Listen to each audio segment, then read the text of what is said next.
Amici di Fanner, ben ritrovati dal Pala Tulip in Roma, Serie A2, seconda giornata. Si sfidano la Capitolina Marconi e il Cagliari, entrambe desiderose di rifarsi dopo la sconfitta nel primo turno. Sul pallone Serginho, si fa vedere Albert, la palla invece è all'indietro per il destro, pericolosissimo, che se ne va però sul fondo.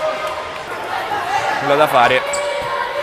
Alfonso Costi, il lancio lunghissimo alla ricerca di Alfonso, uno contro un Alfonso, il vantaggio della Capitolina Marconi, 1-0 quando siamo giunti al sesto minuto di gioco. Grande palla di Costi, chiude bene Alfonso, 1-0.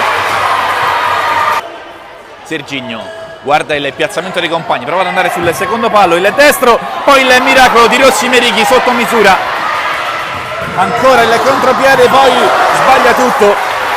La palla che se ne va sul fondo. Rimessa a battuta Serginho, Costa con il tacco, poi il suggerimento in avanti, buona l'azione, è un gol bellissimo quello del numero 10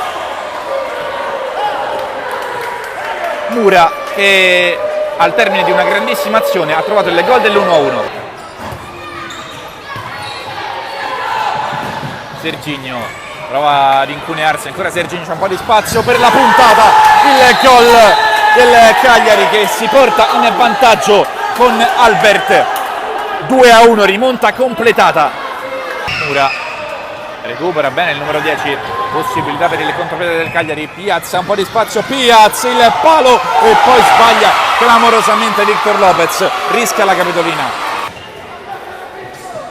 Un po' sulle gambe la Capitolina, Murru. Anzi Mura, buono il triangolo, ancora Mura, 1 contro 1, Mura, palla out, rischia ancora la Capitolina. Cerchiari invocano il calcio di rigore, non c'è nulla però per il direttore di gara, si può giocare. La puntata tentata da Victor Lopez, poi Costi, buono il numero Costi in mezzo, clamoroso l'errore sul secondo palo di Cerchiari. Ciaralli perde il controllo della sfera.